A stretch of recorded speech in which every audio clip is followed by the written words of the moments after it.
Ya, assalamualaikum warahmatullahi wabarakatuh.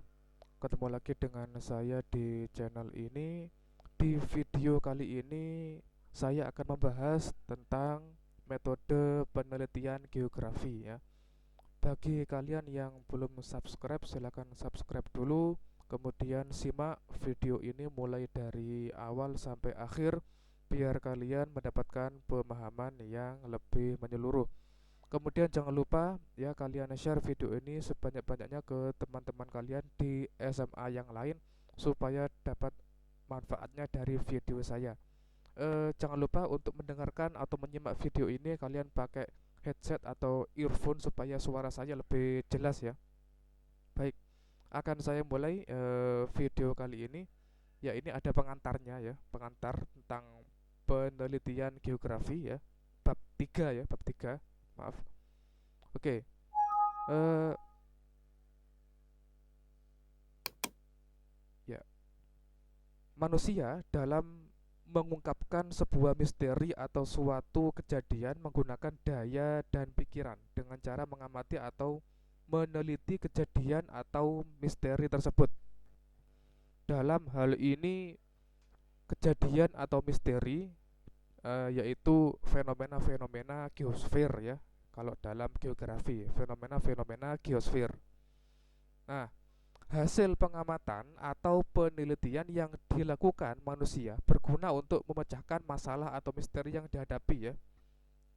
Banyak sekali fenomena-fenomena geosfer itu dipecahkan setelah masa revolusi industri dan cara-cara ilmiah yang diungkapkan oleh Isaac Newton. Bagaimana cara melakukan penelitian ilmiah ya. Nah, sejak saat itu banyak sekali fenomena-fenomena geosfer yang sebelumnya itu hanya misteri kemudian berhasil dipecahkan ya karena menggunakan berbagai metode penelitian yang ilmiah dan menggunakan berbagai alat yang lebih modern gitu ya. Metode atau cara yang digunakan untuk memecahkan misteri dari sejak zaman dahulu sampai sekarang ini mengalami perkembangan terus-menerus ya sesuai dengan zamannya. Ya, kalau dulu kebanyakan pikirannya itu tidak rasional ya. Sejak ditemukannya metode penelitian ya yang dikemukakan oleh Isaac Newton, yaitu bapak yang disebut dengan bapak penelitian dalam istilahnya ya. Jadi sejak saat itu berbagai cabang ilmu itu menggunakan metode penelitian ilmiah ya, di mana nanti dalam hasil metode penelitian ilmiah itu hasilnya lebih rasional ya, bukan irasional ya. Kalau zaman dulu pikirannya masih irasional, banyak yang tahayul ya kan. Misalnya gerhana ya, peristiwa gerhana matahari atau bulan pada zaman dulu itu disebut dengan tahayul ya kan. Ada yang mengatakan bulannya dimakan naga ya kan, atau dimakan buto ijo dan sebagainya.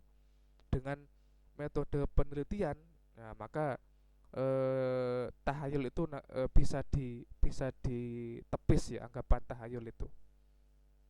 Oke, berikutnya materi yang akan saya sampaikan ini ya.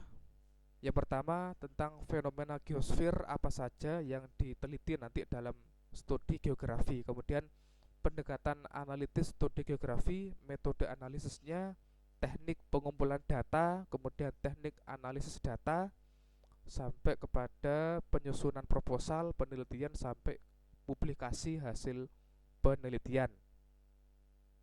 Oke. Nah, yang pertama, fenomena geosfer dalam pandangan studi geografi ini sudah saya jelaskan di bab yang pertama ya. Kita review sedikit saja ya. Jadi fenomena geosfer itu seluruh kejadian alam yang meliputi litosfer, atmosfer, biosfer, antroposfer, dan hidrosfer ya. Nah, ini unsur-unsur geosfer ada atmosfer, hidrosfer, biosfer, antroposfer, dan litosfer ya. Ini yang kesemuanya saling berhubungan satu dengan yang lain. Contoh-contoh fenomena geosfer. A. Fenomena litosfer. Litosfer itu bermakna lapisan batuan ya. bermakna lapisan batuan. Nah, contoh litosfer ini eh, dalam bentuk materi adalah batuan dengan berbagai jenisnya, yaitu gunung dengan tipe dan ketinggiannya, berbagai macam bentuk lahan dengan berbagai proses pembentukannya. Ya. Contoh litosfer dalam bentuk fenomena dan gejala geografi adalah gempa, pergerakan lempeng tektonik, gunung api meletus, dan tanah longsor. Ya. Ini contoh fenomena litosfer. Ya, berikutnya fenomena atmosfer, contohnya dalam bentuk material yaitu awan, udara beserta materi atau zat-zat yang menyusunnya. Kemudian dalam bentuk fenomena dan gejala geografi yaitu perubahan unsur-unsur cuaca. Ya. Ini nanti kita bahas lebih lanjut di bab berikutnya nanti semester 2. Oke, contoh fenomena biosfer. Contoh biosfer dalam bentuk materinya yaitu flora dan fauna. Ya. Kemudian dalam bentuk fenomena dan gejala geografi yaitu persebaran dan habitatnya. Ya. Ini nanti kita bahas lebih lanjut di kelas 11 ya, kelas 11. Contoh fenomena hidrosfer. Nah, kalau contoh dalam bentuk materi adalah air, salju, uap, atau gas. Kalau dalam bentuk fenomena atau gejala yaitu pasang surut, arus laut, pergerakan air tanah, aliran air permukaan, arus sungai, dan lain-lain ya. Ini kita bahas di semester 2. Oke, contoh fenomena antroposfer. Contoh antroposfer dalam bentuk materi adalah kehidupan biologisnya, yaitu kelahiran dan kematian. Ini kita bahas di kelas 11 ya. Kemudian contoh antroposfer dalam bentuk fenomena atau gejala geografi yaitu kehidupan sosialnya, aktivitas ekonominya, budayanya, dan lain-lain. Berikutnya yang B, pendekatan analisis studi geografi. Nah, ini menurut Henry J. Warman, konsep geografi terdiri dari 15 ya. Kalau yang kita kenal atau yang perlu kita tahu itu hanya 10 ya. Hanya 10. Nah, ini ada banyak konsep dari berbagai ahli geografi ya. Kalau yang kita tahu hanya 10 yang wajib kita ketahui gitu ya. Oke, kita lewati saja. Kemudian 3 pendekatan yang digunakan geografi terpadu dalam mengkaji berbagai fenomena geosfer atau integrated geography. Apa itu? Satu, pendekatan keruangan. Ini sudah kita bahas di bab 1 ya. Pendekatan keruangan ini menitikberatkan pada aspek keruangan. Bisa lokasi ya kan? Bisa tentang jarak ya kan? Luas dan sebagainya. Itu aspek keruangan atau letak koordinat dan sebagainya. Oke, 3 subtopik dari pendekatan keruangan yaitu pendekatan topik dipakai guna menganalisis problem atau fenomena geografi dari topik tertentu yang menjadi pusat perhatian ya. Pendekatan aktivitas, jenis pendekatan ini menganalisis fenomena geografi yang ada dari berbagai aktivitas yang terjadi. Pendekatan regional membahas suatu gejala geografi serta menitikberatkan pada region sebagai ruang tempat gejala itu terjadi ini ya. Ini misalnya pendekatan topik yaitu fenomena bencana alam ya. Fenomena bencana alam itu biasanya pakai pendekatan keruangan topik ya. Ini topiknya apa? Gunung meletus atau gempa dan sebagainya. Lokasinya jelas kan begitu ya. Jadi lokasinya jelas atau aspek ruangannya jelas. Nah, itu ya. Kemudian kalau pendekatan aktivitas ya, ini berarti ada hubungannya dengan aktivitas manusia ya. Ini atau aktivitas alam yang di sana terjadi secara alamiah ya. Misalnya saja fenomena apa namanya?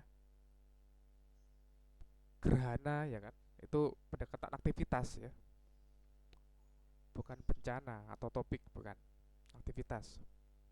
Kemudian terjadinya arus laut ya kan, angin darat, angin laut dan sebagainya.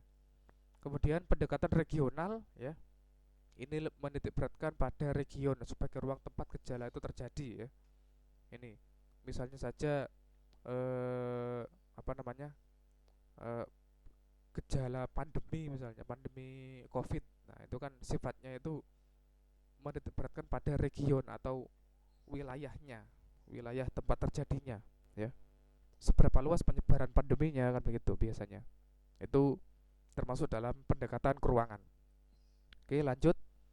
Pendekatan ke lingkungan atau ekologi, ya. Pendekatan ekologi ialah suatu metodologi untuk mendekati, menelaah, serta menganalisis suatu gejala atau suatu masalah dengan menerapkan konsep dan prinsip ekologi atau lingkungan. Contoh, nah ini contoh penebangan hutan. Penebangan hutan yang mengakibatkan bencana tanah longsor dan banjir. Nah ini ya.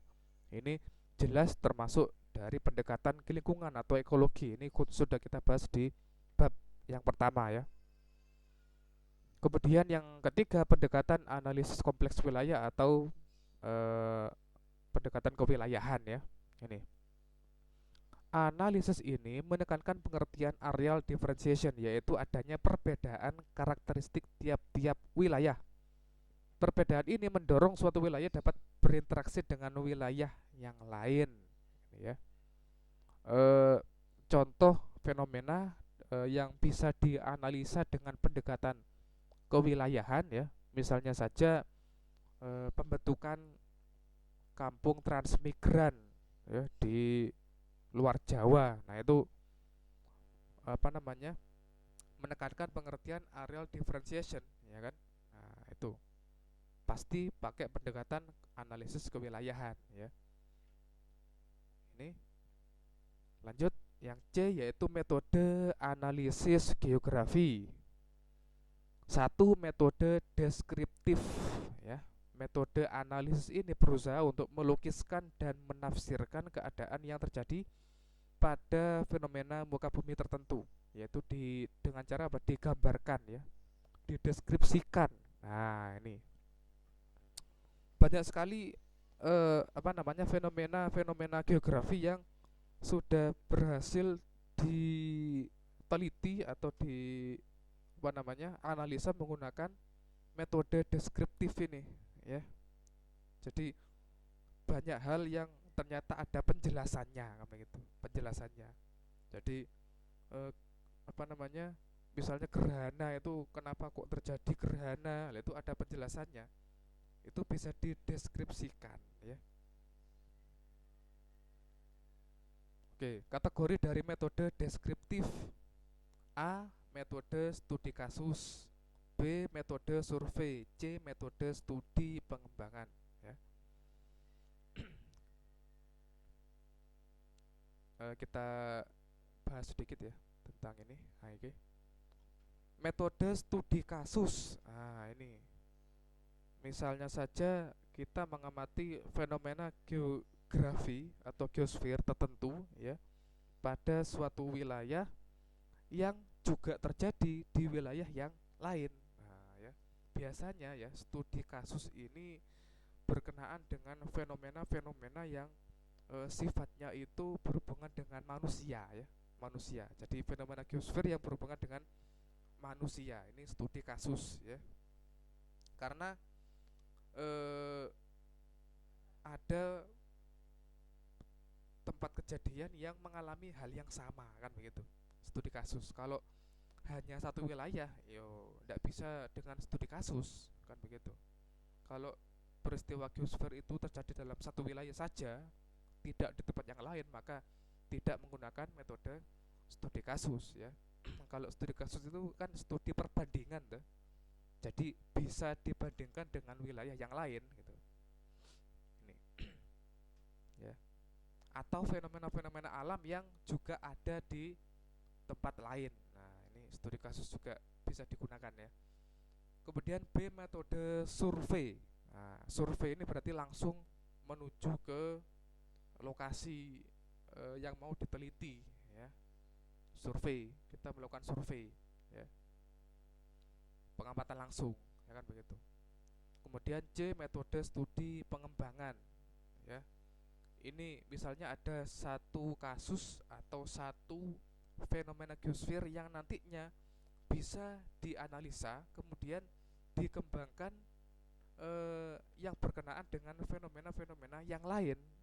Apakah ada hubungannya atau tidak kan begitu.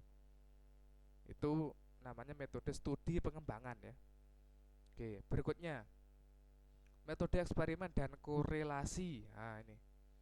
Metode eksperimen merupakan suatu metode penelitian untuk mengadakan kegiatan percobaan guna mendapatkan suatu hasil. Kemudian metode ex post facto ya. Metode ini melihat dan mengkaji hubungan antara dua variabel atau lebih, di mana variabel yang dikaji telah terjadi sebelumnya. Ex post facto artinya sesudah fakta, karena dalam penelitian ini peneliti tidak perlu melakukan manipulasi atau perlakuan terhadap variabel bebas. Nah, ya. Jadi kalau metode eksperimen dan korelasi ya, itu kita melakukan percobaan di laboratorium, baik itu laboratorium alam maupun laboratorium yang ada dalam satu ruangan tertentu gitu ya, percobaan ya. Kemudian dikorelasikan, adakah hubungan ya antara perlakuan satu dengan perlakuan berikutnya, nah, itu terhadap hasil kan begitu kan. Kalau metode ex post facto ya, ini mengkaji hubungan antara dua variabel atau lebih ya.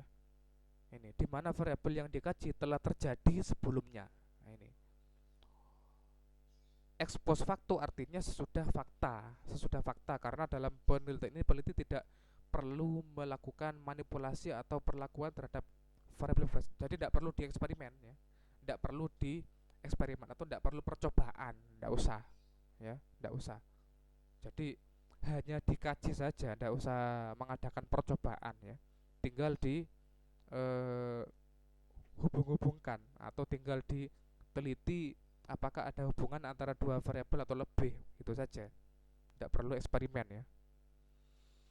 Oke, berikutnya D. Teknik pengumpulan data geografi. Oke. Satu, observasi ya, observasi lapangan atau field observation. Ini biasanya yang dikumpulkan dalam observasi lapangan ya bisa data dari alam maupun data dari manusia ya. Observasi dengan berbagai alat tertentu kan begitu kan, observasi lapangan. Jadi langsung ke lapangan ya, mengumpulkan data. Bisa pakai foto, bisa pakai apa? Soil test kit untuk meneliti tanah ya kan, bisa pakai foto udara dan sebagainya ya. Dua, wawancara ini khusus untuk penelitian yang berhubungan dengan fenomena antroposfer ya. Nah, ini ada wawancara berstruktur ya, dengan membuat daftar pertanyaan ya kan. Ada daftar pertanyaan yang nantinya kalian sendiri ya sebagai peneliti menanyakan ya dari daftar pertanyaan itu ya. Ini. Kemudian kalau wawancara tidak terstruktur, ya berarti tidak usah daftar pertanyaan, kalian refleks saja apa yang mau ditanyakan gitu ya.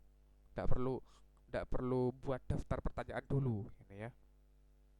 Kemudian wawancara kombinasi berstruktur dan tidak berstruktur. Nah, ini penggabungan ya, penggabungan. Ini.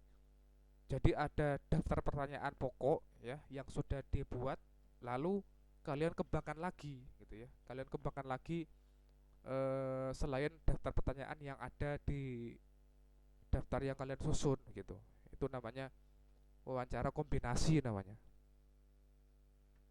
Tiga, kuesioner atau angket. Nah, ya ini juga berkenaan dengan fenomena antroposfer ya. Kuesioner atau angket merupakan teknik pengumpulan data dengan menyebarkan ya, sejumlah pertanyaan-pertanyaan baik yang bersifat terbuka maupun tertutup dan dilakukan melalui pertanyaan-pertanyaan tertulis ya. Jadi target atau responden itu tinggal mengisi saja, tinggal mengisi ya. Ini kemudian studi dokumenter. Ini merupakan teknik pengumpulan data yang berusaha untuk mengkaji setiap bahan tertulis, film, serta catatan. Nah, ya. Biasanya ini sifatnya ini berkenaan dengan fenomena-fenomena sejarah sejarah dari alam ya, geografi. Kalau aspek apa objeknya itu geografi berarti sejarah tentang apa namanya dinosaurus ya kan dan sebagainya. Dokumenter biasanya ya, dokumenter. Kemudian sejarah batuan itu dokumenter ya. Tuh. Studi kepustakaan ya. Studi kepustakaan merupakan teknik pengumpulan data dengan mengkaji berbagai teori, prinsip, konsep dan hukum-hukum yang berlaku dalam ilmu geografi. Jadi ini sifatnya itu tidak perlu datang ke lapangan ya, tapi hanya eh, apa namanya, membandingkan teori satu dengan teori-teori yang lain lewat studi kepustakaan ya. Jadi wajib harus mencari buku-buku yang relevan gitu ya. Kemudian membandingkan ya dan mengkaji berbagai teori, prinsip, konsep melalui buku-buku yang sudah dibaca gitu ya. Itu namanya studi kepustakaan. Kemudian teknik analisis data geografi. Yang pertama data kualitatif. Data kualitatif itu biasanya ya sifatnya itu tidak banyak berhubungan dengan angka-angka numerik ya. Itu kualitatif ya. Langkah-langkah analisis data kualitatif yaitu A. Reduksi data ya. Jadi data-data yang sudah kita kumpulkan itu kita seleksi mana yang eh, relevan, mana yang tidak relevan, itu kita seleksi ya, kita kurangi datanya. Kemudian display data ini bisa berupa gambar ya kan, grafik, eh, tabel dan sebagainya. Kemudian kesimpulan dan verifikasi ya. Itu. Kemudian untuk data kuantitatif ya, secara garis besar pekerjaan analisis meliputi 3 langkah ya. Karena kuantitatif berarti berhubungan dengan data-data numerik atau sifatnya itu angka-angka ya. Kita harus melakukan ya persiapan, kemudian tabulasi. Nah, ini tabulasi dari hasil penelitian ya yang berupa angka-angka ya. Misalnya saja kalau penelitian tentang eh, fenomena antroposfer misalnya ya, kita pasti berhubungan dengan angka-angka, misalnya jumlah kelahiran berapa ya kan, jumlah kematiannya berapa, dari jumlah sekian itu yang pakai KB berapa, yang tidak berapa dan sebagainya kan begitu. Itu namanya tabulasi, mengelompokkan data. Lalu C, penerapan data sesuai dengan pendekatan penelitian ya. Jadi itu garis besar analisa data kuantitatif ya. Ini biasanya ini pakai ilmu statistik juga ini ya, ilmu statistik matematika ya. Nih, perbandingan karakteristik dan perbedaan pendekatan kualitatif dengan pendekatan kuantitatif. Nah, ini aspek desain. Untuk kualitatif, umum, fleksibel, emergent, ongoing proses ya kan. Kuantitatif, spesifik, jelas, rinci, pegangan proses penelitian ini. Tujuannya pemahaman dan pemaknaan kasus, mengembangkan teori dan konsep, mengembangkan realitas. Untuk kuantitatif, mencari hubungan antar variabel, menguji teori, mencari generalisasi ya. Untuk metode kualitatif, kasus deskriptif ya. Untuk kuantitatif, deskriptif dan eksperimen ya. Teknik penelitian untuk kualitatif biasanya dengan observasi ya, partisipatori dan wawancara ya. Kalau kuantitatif ya survei, eksperimen, observasi terstruktur dan wawancara terstruktur. Nah, datanya berupa angka-angka nanti gitu ya.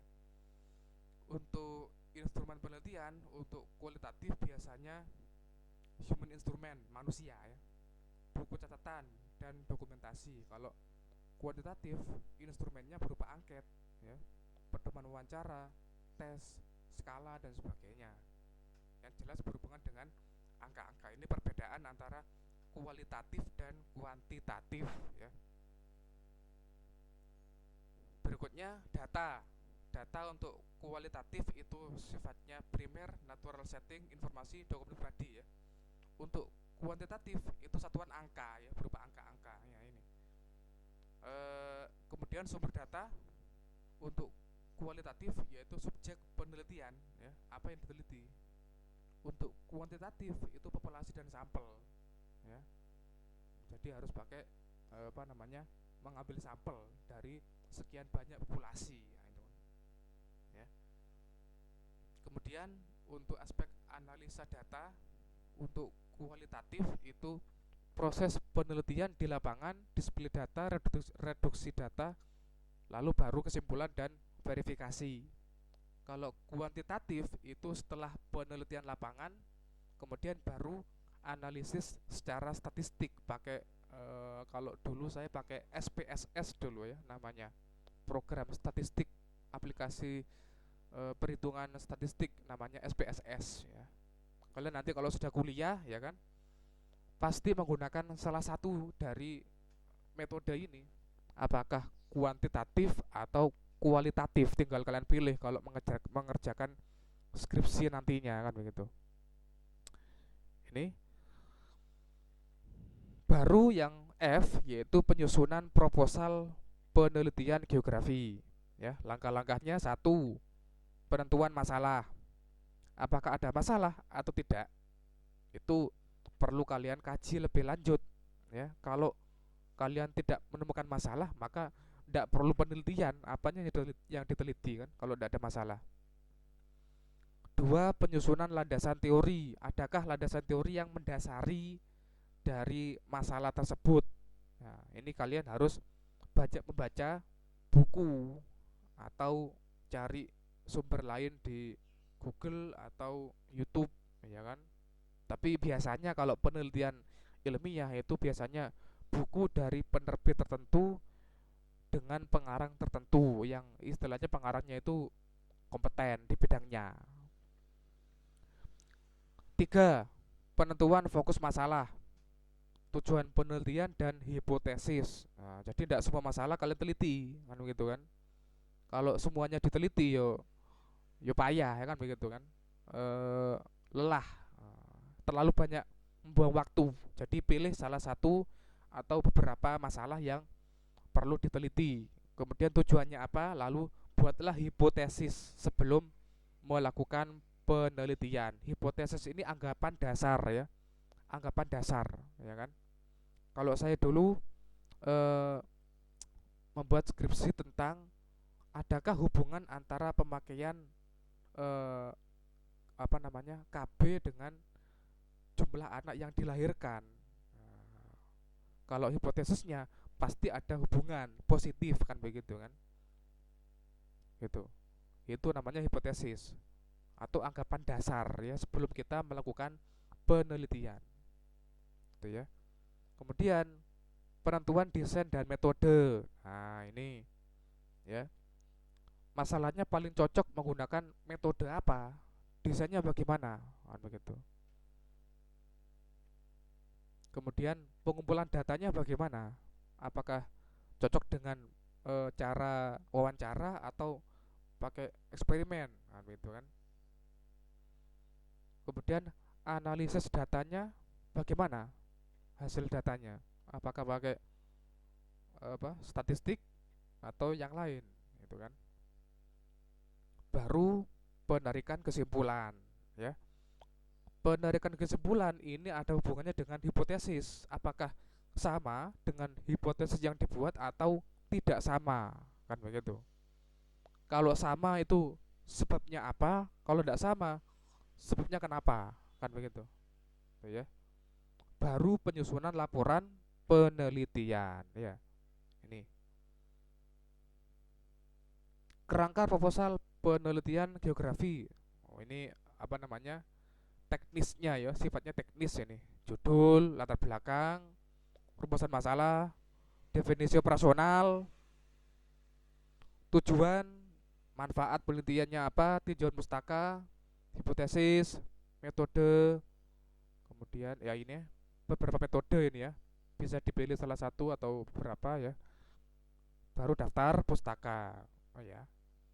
Biasanya metode penelitian ya untuk berbagai macam bidang ilmu selain geografi biasanya ya sama saja sebenarnya ya. Sama, ya. Pasti kalian nanti menemukan metode penelitian kimia, metode penelitian fisika, metode penelitian bahasa dan lain sebagainya. Pasti ada itu nanti, pasti ada. Dan biasanya yo sama saja kan begitu kan.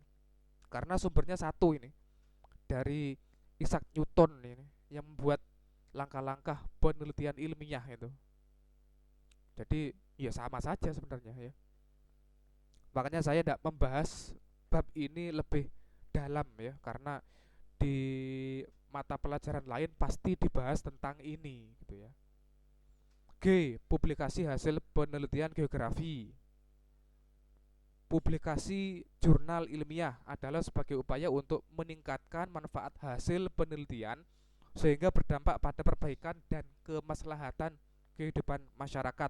Nah, ini kalau jurnal itu biasanya dosen ya, para dosen atau para peneliti ya. Kalau saya sebagai guru ya ndak punya kompetensi apa-apa ya untuk menulis penelitian di jurnal tuh ndak punya ya, ndak punya. Kurang kurang apa namanya? Kurang tinggi tingkatannya. Biasanya doktor atau profesor gitu ya.